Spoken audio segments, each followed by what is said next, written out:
Hello दोस्तों, आप सभी का वेलकम है आर के फिजिक्स पॉइंट में। दोस्तों इस वीडियो में हम आपको बताएंगे स्कॉटकी डिफेक्ट के बारे में। क्लियर? तो चलिए शुरुआत करते हैं इस वीडियो को। तो शुरुआत करते हैं उसके डेफिनेशन से कि डेफिनेशन क्या है। क्लियर? तो जरा देखें डेफिनेशन क्या है कि Schottky defect in ionic crystals में पाया जाता है, जैसे KCl हो गया, NaCl हो गया, arises when equal number of cations and anions are missing from their normal sites resulting in equal number of cation and अनायन vacancies. मतलब क्या हुआ, जरा इसकी हिंदी करके एक बार आपको समझा देते हैं। अगर हम बात करें, स्कॉटकी डिफेक्ट जो है वो आयोनिक क्रिस्टल्स के अंदर पाया जाता है। ये पहली बात आपको याद रखनी पड़ेगी, है ना। आयोनिक क्रिस्टल जैसे मैंने यहाँ पर दो एग्जांपल लिख रखे हैं, KCl, NaCl, ये। अब ये कब पाया जाता है, हमें कैसे पता चलेगा कि ये स्कॉटकी डिफेक्ट है? स्कॉटकी डिफेक्ट ये कहता है कि जो equal number of cations and anions are missing from their normal sites, मतलब कि जो कटायन होंगे, मतलब कि जो प्लस होंगे और जो माइनस होंगे, वो इक्वल नंबर में मिसिंग होंगे अपनी नॉर्मल साइड से, जिसकी वजह से resulting in equal number of cations and anions vacancies. मतलब क्या हुआ, अब इसको मैं आपको सही से समझाता हूं, ध्यान से समझना। अगर हम बात करें, सॉलिड के अंदर पाया जाता है एक क्रिस्टल लैटिस। क्या पाया जाता है मेरे? क्रिस्टल लैटिस, जो रेगुलर होता है, पीरियोडिक होता है। ये हमारे क्रिस्टल लैटिस है। अगर आप ध्यान से देखें, हर एक एटम की जो सराउंडिंग है वो क्या है भाई मेरे? सेम है। अच्छा, बहुत बढ़िया। अब यहाँ पर अगर हम बात करें तो ये हो गया हमारा पॉजिटिव, ये हो गया नेगेटिव, ये हो गया पॉजिटिव, ये हो गया नेगेटिव। पॉजिटिव वाले को हम क्या कह रहे हैं? पॉजिटिव वाले को हम कह रहे हैं कटायन। क्या कह रहे हैं भाई मेरे? कटायन। और नेगेटिव वाले को हम क्या कह रहे हैं? अनायन। सही। तो यहाँ पर अगर हम बात करें, एक कटायन का एटम है, एक अनायन का, NaCl, NaCl, NaCl, NaCl and so on. ये हमारा एक पूरा क्या हो गया? एक सॉलिड हो गया। ठीक है। अब ये जो सॉलिड होगा ये स्कॉटकी डिफेक्ट से सफर कर रहा है, हमें कैसे पता चलेगा? अगर मैं आप इस वाले स्ट्रक्चर को देखो, अगर आप क्या कहते हो, देखो भाई मेरे, इस वाले स्ट्रक्चर को देखो, तो इसके अंदर अगर आप ध्यान दें, positive negative, positive negative positive, negative के बाद यहां पर मेरे हिसाब से पॉजिटिव आना चाहिए था। मतलब यहां पर एक कटायनिक वैकेंसी है, मतलब यहाँ पर एक कटायन होना चाहिए था, बट वो वहां पर नहीं है। इसका मतलब यहाँ पर क्या है भाई मेरे? इसको हम क्या कहते हैं? इसको हम कहते हैं cationic vacancy. Cationic vacancy, vacancy. यहाँ पर एक कटायनिक वैकेंसी है, मतलब यहाँ पर पॉजिटिव चार्ज नहीं है। अच्छा भैया, आगे चलते हैं। फिर देखा हमने negative positive negative positive, negative होना चाहिए था यहाँ पर। यहाँ पर क्या होना चाहिए था? नेगेटिव, इस वाले हिस्से पर। अब यहाँ पर नेगेटिव होना चाहिए, इसका मतलब अनायन होना चाहिए था। यहाँ पर इसका मतलब, इसको हम क्या कहेंगे? इसको हम क्या कह रहे हैं? इसको हम कह रहे हैं anionic, anionic vacancy, anionic vacancy. तो सिंपल सी बात, अगर आप ध्यान दें, इस वाले स्ट्रक्चर में अगर एक कटायनिक वैकेंसी है तो एक अनायनिक वैकेंसी भी है। मतलब कि अगर एक प्लस गायब हुआ है तो एक माइनस भी गायब हुआ है। ऐसे आयनिक क्रिस्टल में, अगर किसी भी आयनिक क्रिस्टल में अगर कुछ ऐसा देखने को चीज मिले कि कटायन, अगर एक कटायनिक वैकेंसी है तो एक अनायनिक वैकेंसी हुई, तो इसका मतलब ये है कि वो जो हमारा आयनिक सॉलिड होगा, वो जो हमारा आयनिक क्रिस्टल होगा, वो स्कॉटकी डिफेक्ट से सफर कर रहा है, उसके अंदर स्कॉटकी डिफेक्ट है। सिंपल सी बात समझ में आएगी। और यही जो मैंने अभी आपको समझाया, यही मैंने इंग्लिश में इस डेफिनेशन की फॉर्म में लिखा है। Are missing from their normal site, ये इनकी नॉर्मल साइड थी और नॉर्मल साइड से वो गायब हो गए। तो सिंपल सी बात क्या समझ में आई भाई मेरे? सिंपल सी बात अपने को ये पल्ले पड़ गई कि अगर एक आयनिक क्रिस्टल में नंबर ऑफ पॉजिटिव, मतलब cationic vacancy and number of anionic vacancies are equal, then this ionic crystal, जो भी हमारे पास आयोनिक क्रिस्टल होगा, वो स्कॉटकी डिफेक्ट से सफर कर रहा है, उसको हम स्कॉटकी डिफेक्ट कहते हैं। ठीक? अच्छा, बहुत बढ़िया बात, यहां तक समझ में आया। मतलब अगर मैं आपसे बोलूं, अगर मैं भैया क्या बोलूं, इसको हटा रहा हूं मैं जरा, अगर मैं बोलूं कि कैपिटल N प्लस या फिर N plus is equal to N minus, यहाँ पर जो छोटा n है, और ये क्या दिखा रहा है? ये जो छोटा n है वो बता रहा है नंबर ऑफ वैकेंसी, वैकेंसी। तो जितनी प्लस की वैकेंसी होंगी उतनी ही माइनस की वैकेंसी होगी। ये एक शर्त है किसकी? स्कॉटकी डिफेक्ट की। फ्रैंकल डिफेक्ट में ऐसा नहीं होता, वहां पर कुछ अलग हो जाता है। वहीं अगर हम बात करें, ध्यान से समझना, वहीं अगर हम बात करें, इससे एक चीज और समझ में आ रही है। अगर मैं इस वाले केस में देखूं, बिफोर डिफेक्ट, मतलब कि विदाउट डिफेक्ट कह देते हैं इसको, बिफोर डिफेक्ट, विदाउट डिफेक्ट, ये हमारा विदाउट डिफेक्ट क्रिस्टल है ना। ये हमारा क्या है? विदाउट डिफेक्ट, जिसमें कोई डिफेक्ट नहीं है। और ये है हमारा विद डिफेक्ट। ठीक भैया मेरे। तो ये वाला हो गया हमारा विदाउट डिफेक्ट, ये हो गया हमारा विद डिफेक्ट। अगर मैं विदाउट डिफेक्ट में देखूं, जितने नंबर ऑफ कटायन होंगे उतने ही नंबर ऑफ अनायंस होंगे, पर जितना Na प्लस होगा उतना ही तो Cl माइनस होगा। ऐसे थोड़ी ना हो सकता है कि 100 तो Na है और 5 Cl है। 100 Na के एटम है, 99 Cl का, एक काम गया भैया। और एक Cl कहाँ लगेगा फिर? क्या बात समझ में आ रही है कि नहीं आ रही? तो अगर मैं एक आयनिक क्रिस्टल की बात करूं, जितना प्लस होगा उतना ही माइनस होगा, तभी भैया बराबर होगा। मतलब कि N पॉजिटिव जो होगा वो इक्वल होगा N नेगेटिव के। क्या ये वाली बात समझ में आती है कि नहीं आती? ये हमारी कंडीशन है विदाउट डिफेक्ट। जब डिफेक्ट नहीं था तब ये कंडीशन थी। अच्छा, स्कॉटकी डिफेक्ट में क्या ये कंडीशन वैलिड रहेगी? क्या स्कॉटकी डिफेक्ट है फिर भी क्या ये कंडीशन वैलिड रहेगी? हाँ या ना बोलिए भाई साहब, हाँ या ना? रहेगी ना यार। अगर मुझे एक बार बताओ, 100 प्लस था, 100 माइनस था, एक प्लस हटा तो एक माइनस भी हटेगा। एक प्लस अगर हटेगा तो भाई मेरे क्या हटेगा? एक माइनस भी तो हटेगा। स्कॉटकी डिफेक्ट की कंडीशन यही है। तो अगर एक प्लस हटा एक माइनस हटा, तो 99 प्लस 99 माइनस, क्या क्या कंडीशन वैलिड रहेगी? नहीं रही, वैलिड रही। तो सिंपल सी बात ये भी याद रखिएगा कि स्कॉटकी डिफेक्ट में अगर नंबर ऑफ वैकेंसी, प्लस की वैकेंसी इक्वल है तो माइनस की भी इक्वल होंगी। नंबर ऑफ मतलब कि जो प्लस और माइनस का जो रेशियो रहेगा वो हमेशा क्या रहेगा? सेम। वो हमेशा क्या रहेगा? सेम। तो ये दोनों कंडीशन वैलिड रहेंगी फॉर स्कॉटकी डिफेक्ट की। क्या यहां तक समझ में आया? क्लियर है? तो ये हमारा है स्कॉटकी डिफेक्ट। अब आप सोचोगे कि अब आगे क्या पढ़ाएगा, क्या बस यही था? नहीं, बहुत सारी बातें, बहुत सारी बातें क्या है, सुनो ध्यान समझना। अगर मान लीजिए at temperature T, at temperature T, मान लीजिए ये हमारा क्रिस्टल है या फिर ये हमारा क्रिस्टल है, और टी टेम्परेचर पर, कितने टेम्परेचर पर भाई मेरे? टी टेम्परेचर पर मैं ये देखना चाहता हूं कि इसके अंदर कितनी वैकेंसीज क्रिएट हुई। मैं ये देखना चाहता हूं इसके अंदर कितनी वैकेंसीज क्रिएट हुई, मतलब कितने एन क्रिएट हुए। तो इसका एक फॉर्मूला आता है N equal to capital N E की power minus E P upon में 2 kBt, है ना? क्या फॉर्मूला आता है भाई मेरे? ये आता है formula. This is our formula for Schottky defect. Small n यहां पर क्या है? स्मॉल एन है हमारी number of vacancies, number of vacancies, number of vacancies. Number of vacancies मतलब कि ये, और ये पेयर है, याद रखना, number of pair vacancy, pair vacancy, क्योंकि हमेशा जो वैकेंसीज क्रिएट होंगी वो पेयर में होंगी। सेकेंड, अगर हम बात करें यहाँ पर जो कैपिटल एन है वो क्या है? नंबर ऑफ एटम्स, कितने एटम्स हैं, मतलब कि कितने क्रिस्टल लैटिस पॉइंट्स हैं। उसके बाद यहाँ पर जो ईपी है, ईपी बोले तो ईपी है एनर्जी। ईपी क्या है भाई मेरे? एनर्जी की, कितनी एनर्जी हमें देनी पड़ रही है एक कटायन वैकेंसी को क्रिएट करने के लिए। क्योंकि जितनी एनर्जी हमें कटायनिक वैकेंसीज को क्रिएट करने में देनी पड़ रही होगी उतनी ही अनायनिक वैकेंसी को क्रिएट करने में देनी पड़ रही होगी। ठीक है? मतलब कि energy required to create cationic vacancy या अनायनिक वैकेंसी। ठीक है? उसके बाद यहां पर जो केबी है विच इज बोल्ट्जमैन कांस्टेंट, आप जानते ही होंगे इसके बारे में। केबी बोले तो Boltzmann constant.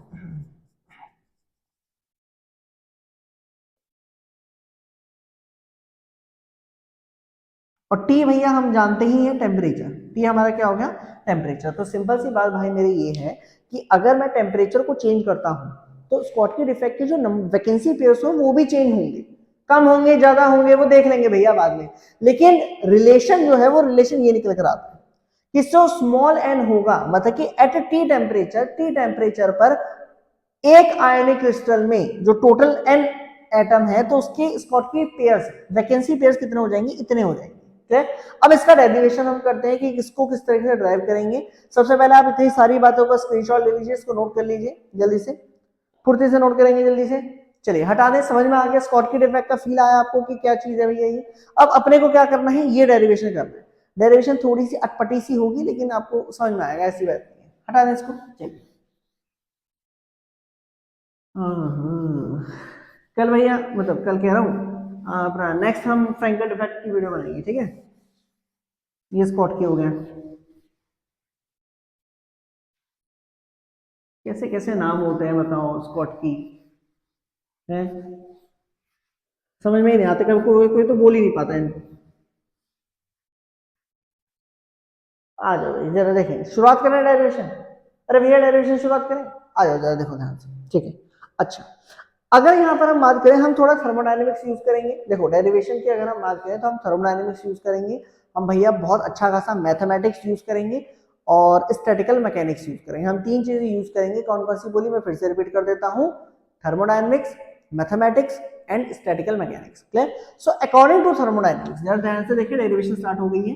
According to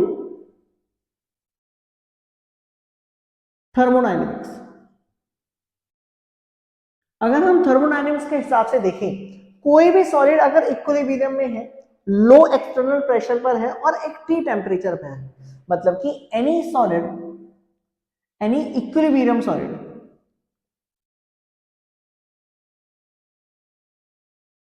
solid at low external pressure, low external pressure and at temperature T, and at temperature T.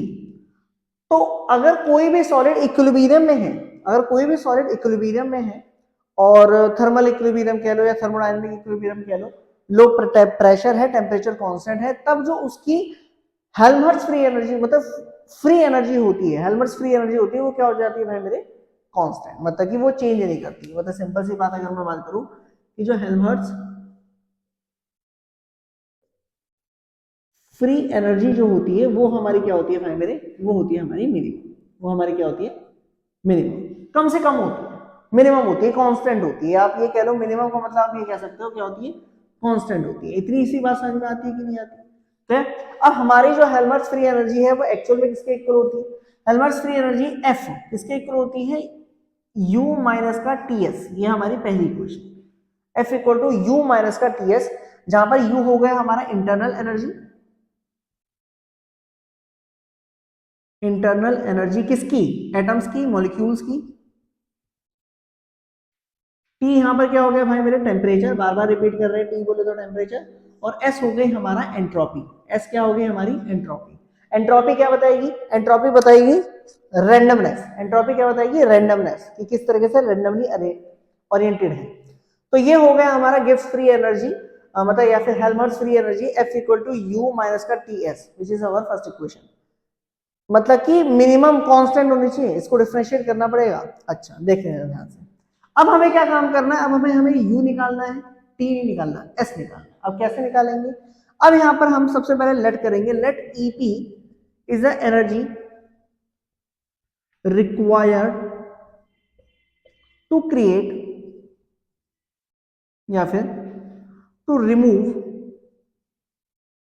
Cation from its normal site, normal site. यहां पर हम एक एनर्जी लेट कर रहे हैं ईपी, मान लीजिए energy required to remove cation from normal site, normal site से कटायन को निकालने के लिए जो एनर्जी देनी पड़ेगी उसको ही हम क्या कहेंगे, ईपी। और अगर आप ध्यान दें वही इंटरनल एनर्जी के रूप में आएगी भाई। अगर हम बात करें कि इलास्टिक कोलिजन में एनर्जी कंजर्व रहती है, और मतलब according to principle of conservation of energy, जितनी एनर्जी आपने इस एटम को बाहर निकालने दी उतनी ही एनर्जी वो एब्जॉर्ब करेगा। और इंटरनल एनर्जी क्या होती है, मॉलिक्यूल्स के मूवमेंट में जो उसके पास एनर्जी होती है। नहीं समझे? अरे भाई मुझे एक बात बताओ, एटम Na+ था, आराम से बैठा है क्रिस्टल के अंदर, हाँ भाई क्या चल रहा है, बहुत बढ़िया। आपने एनर्जी दी, उसने उस एनर्जी को एब्जॉर्ब करा, ठीक है, ईपी आपने एनर्जी दी, वो आपने एब्जॉर्ब कर ली, अब वो बाहर निकल गया। अब वो जो मूवमेंट कर रहा होगा उसको हम इंटरनल एनर्जी कहते हैं। एटम्स के अंदर की जो एनर्जी है, एटम्स की एनर्जी, उसको हम क्या कहते हैं, इंटरनल एनर्जी। तो आसान भाषा में ईपी क्या यू के इक्वल नहीं होगा, एक एटम के लिए कह रहा हूं मैं। अगर n एटम है, अगर आपने n एटम ऐसे बाहर निकाले तो टोटल इंटरनल एनर्जी कितनी हो जाएगी, n इंटू ईपी। तो लगाओ कॉन्सेप्ट, अगर n मान लीजिए नंबर ऑफ वैकेंसी पेयर्स है, नंबर ऑफ क्या है, वैकेंसी पेयर जो आप बनाने वाले हो, तो जो इंटरनल एनर्जी होगी वो इक्वल हो जाएगा NEP के। ये हो गई हमारी सेकेंड इक्वेशन, ये समझना पड़ेगा। क्लियर? एक के लिए ईपी, दो के लिए फिर ऐसे, सबको मिला के ईपी ईपी ईपी, एन के कितनी हो जाएगी एनर्जी, ई। उन सारी एनर्जी को जो हम देखेंगे तो that is our internal energy, वो हमारी क्या हो जाएगी भाई मेरे, इंटरनल एनर्जी हो जाएगी। बहुत ध्यान से समझना पड़ेगा इस चीज को। क्लियर है, समझ में आ गया? ये हो गया हमारी सेकेंड इक्वेशन, यू की वैल्यू आ गई। अब हम बात करते हैं एस की। एंट्रोपी, एंट्रोपी क्या होता है? रैंडमनेस, कि एटम्स कैसे अरेंज है, उसको कैसे निकालेंगे? उसको हम निकालेंगे स्टैटिकल मैकेनिक्स से। बहुत ध्यान से समझना, हम थोड़ा सा स्टैटिकल मैकेनिक्स यूज करेंगे। According to Maxwell's statistical law या फिर मैकेनिज्म या फिर डिस्ट्रीब्यूशन कह दें, अगर मैं मैक्सवेल्स स्टैटिस्टिकल डिस्ट्रीब्यूशन के हिसाब से कहूं, जो एंट्रोपी होती है वो इक्वल होती है के बी लॉग डब्ल्यू की। ये हो गई हमारी थर्ड इक्वेशन। बहुत ध्यान से समझना, के बी अगेन मैं रिपीट कर रहा हूं, बोल्ट्जमैन कांस्टेंट है, और ये डब्ल्यू कहां से आ गया? डब्ल्यू है हमारा number of ways,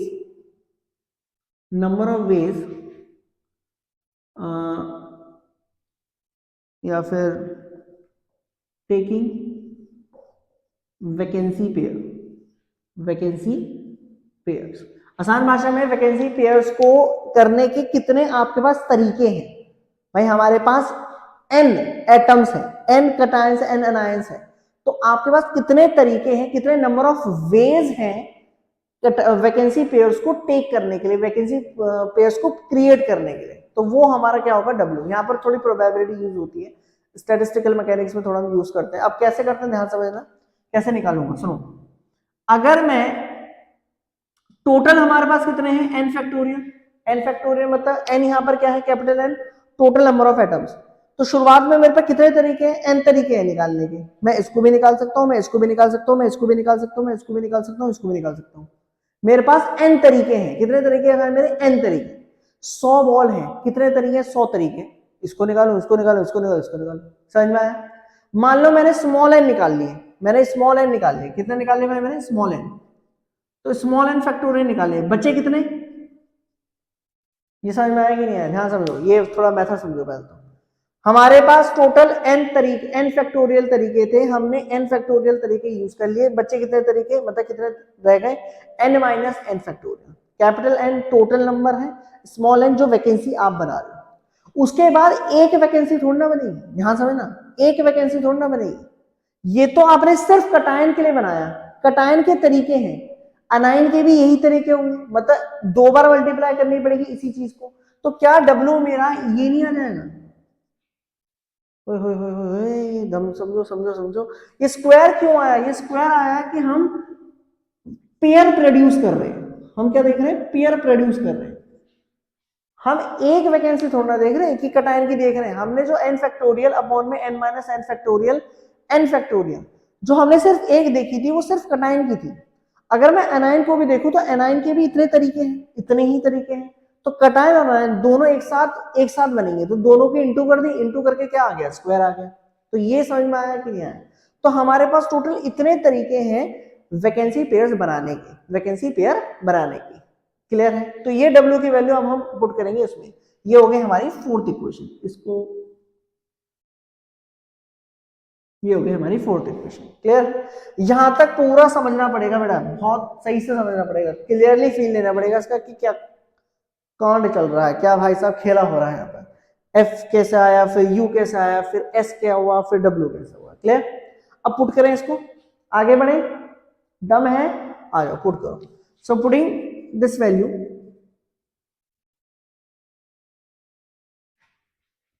in equation third, तो थर्ड में जैसे पुट करोगे तो आ जाएगा S equal to K B log n factorial upon में n माइनस n फैक्टोरियल का होल स्क्वायर। क्लियर? लॉग की x की पावर m पावर आगे आ जाती है, तो ये हमारा बन जाएगा कुछ ही, S equal to 2kb log n factorial upon में n माइनस n फैक्टोरियल सही है भाई साहब? यहां तक कोई डाउट है? जल्दी से वीडियो को पॉज कर लीजिए, स्क्रीनशॉट ले लीजिए या फिर नोट कर लीजिए। चलिए हटाए, 1 2 and 3।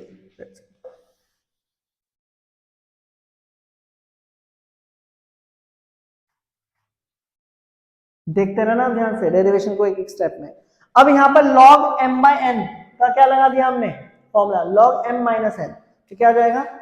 S equal to 2kb, ये हो जाएगा log n factorial minus log n minus n factorial n factorial, सही है।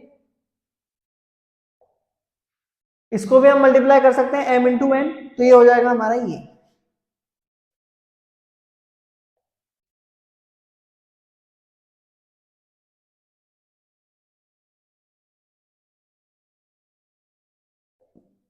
तो फाइनल आया हमारा ये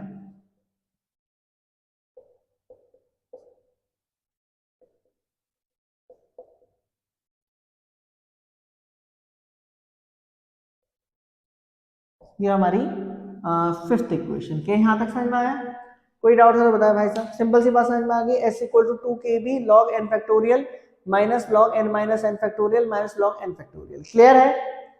अब आप समझोगे कि log n फैक्टोरियल को कैसे सॉल्व करते हैं, तो यहां पर एक मैथमेटिकल फॉर्मूला आता है यूजिंग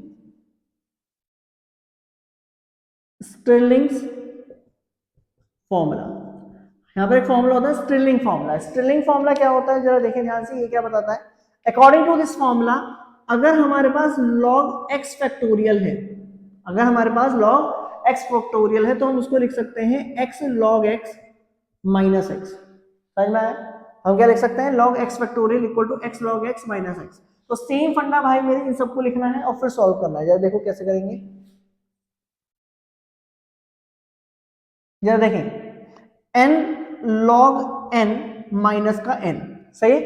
उसके बाद यहां देखो माइनस का n minus n log n minus n, फिर उसके बाद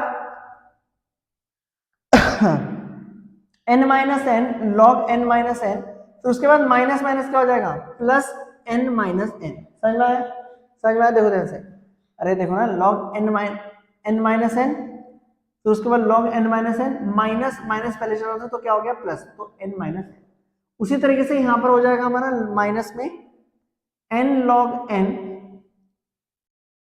n माइनस प्लस का n, से माइनस का प्लस का n। समझ में आ गया। एक बार देखो ध्यान से, इसमें मैंने स्टिरलिंग फॉर्मूला लगाया, इसमें मैंने स्टिरलिंग फॉर्मूला लगाया, इसमें मैंने स्टिरलिंग फॉर्मूला लगाया।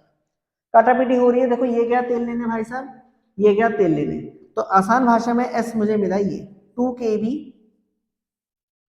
n log n minus n log n minus n minus n log n, clear. ये हो गई हमारी सिक्स्थ इक्वेशन, ये हमारी सिक्स्थ इक्वेशन हो गई। नोट करेंगे जल्दी से। अच्छा अभी राउंड करो, वहां पर है जगह।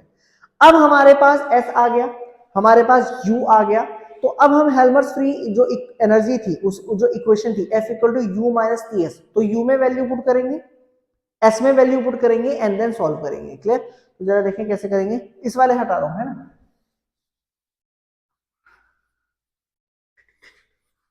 भैया परेशान मत होना, अगर समझ में ना आए तो वीडियो को पीछे की तरफ कर लेना, ठीक है।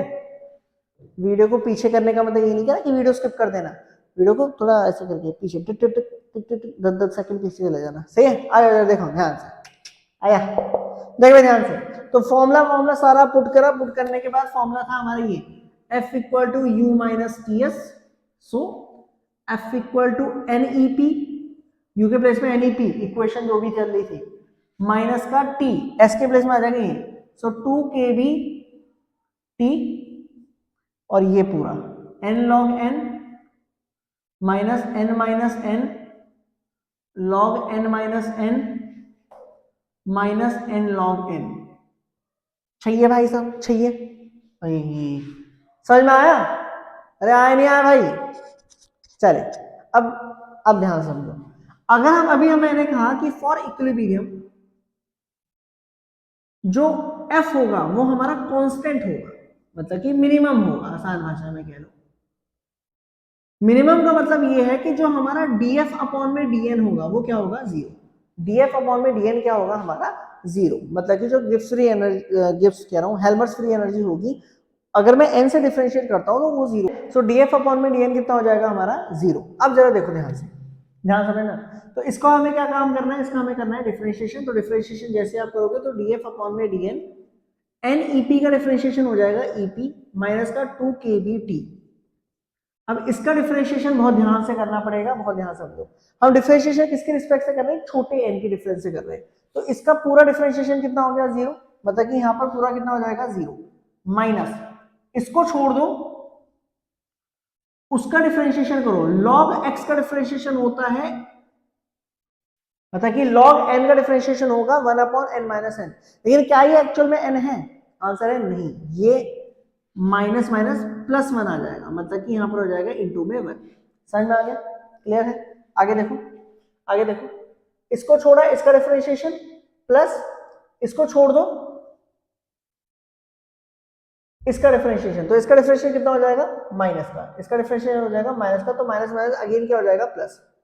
ठीक है, ध्यान समझना, मैंने क्या करा, मैंने ये कर दिया भैया, इसको छोड़ा, इसका डिफरेंशिएशन 1/n, लेकिन माइनस साइन इसको प्लस कर देगा, उसके बाद मैंने log n माइनस n को छोड़ दिया, इसका डिफरेंशिएशन अगेन माइनस आएगा तो उसको क्या कर देगा? प्लस। नेक्स्ट इसको देखो, माइनस n को छोड़ो, इसका differentiation 1/n minus log n को छोड़ो, उसका डिफरेंशिएशन हो गया हमारा इंटू में 1। तो ये हो गया हमारा डिफरेंशिएशन। एक बार ध्यान से देख लीजिए सभी, मतलब कोई डाउट हो तो बताएं। तो इसको मैं df अपॉन में dn के प्लेस में क्या लिख सकता हूँ? 0। तो 0 आया मेरा ep माइनस का 2 kbt, है ये हो गया 1 plus log n minus n minus 1 minus log n, चाहिए? तो ये भी गया आंसर, ये भी गया। तो भैया थोड़ा जल्दी जल्दी कर लेते हैं, अब तो बहुत सिंपल सी बात रह गई है, कहानी खत्म हो गई है। log n minus n upon में n कैसे लिख सकते हैं? कोई बड़ी बात तो नहीं है मेरे हिसाब से, इतना तो समझ में आती है आप सभी को। अब हमें क्या करना है? n को रखना है भाई साहब, n निकालना है, जरा देखिए कैसे निकलेगा। इसको इधर लिखूं,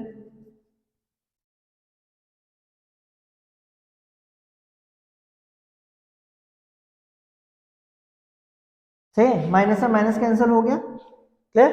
माइनस से माइनस क्या हो गया? कैंसिल। नोट करो भाई जल्दी से, जल्दी से, जल्दी फुर्ती से स्क्रीनशॉट लेंगे भैया जल्दी से। चलिए 1 2 3 हटाए, हटा दे इसको, चलो इस वाले को हटा रहा हूं। आराम से देखना, जहां पे मतलब जिस भी स्टेप में आपको समझ में ना आए, वीडियो को रिवाइंड करिए, एक बार फिर से देखिए, नहीं आए फिर देखिए, नहीं आए फिर देखिए, दिखते रहिए बस, है ना? तो कहेगा ही देखते रहिए, अरे नहीं भैया अगर समझ में ना आए तो भाई रिवाइंड करके देखते रहो, अच्छी तरह समझ में आता रहेगा। ठीक है, चलो भैया आगे चलो। क्या 2 kbt को नीचे फेंक के मार सकता हूँ? तो मुझे मिलेगा log n/n equal to EP upon में 2 kbt, n अपॉन में n equal to EP upon में 2 kbt सेम। तो यहाँ पर अगर मैं बात करूँ n माइनस n अपॉन में n, तो e की पावर ये हो जाएगा मेरा EP अपॉन में 2 kbt। ठीक है, log को इधर लिया। अब अगर मैं बात करूं if small n is less than capital N, तो इसका मतलब ये हुआ कि n माइनस n को मैं नियरली n लिख सकता हूं। इसका मतलब समझो भाई, वैकेंसी पेयर होंगे, इतने थोड़ी ना होंगे कि भाई साहब पूरे के पूरे होंगे। जैसे फॉर एग्जांपल 100 आइटम है, तो 100 में से थोड़ा ना कि 70 वैकेंसी पेयर, 70 प्लस माइनस निकल लिए। अब किस खोखला क्या रबड़ सी है? नहीं। तो सिंपल सी बात यहाँ पर होंगे कि जो वैकेंसी पेयर होंगे तो डिफेक्ट होंगे, लेकिन वो कम होंगे। तो capital N minus n equal to n, तो ये मेरा लिखा है h, e की पावर EP अपॉन में 2 kbt। यहां तक समझ में आया? क्लियर है? समझ में आ गया? n माइनस n को मैंने नियरली कैपिटल N लिख दिया। अगर मैं इसको रिवर्स करूंगा तो यहाँ पर माइनस n आ जाएगा, तो ये मेरा आया,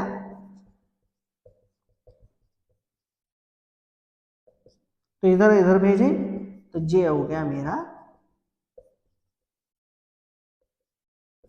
ये आ गया हमारा स्कॉटकी डिफेक्ट के number of vacancy pairs, number of vacancy pairs. Clear है?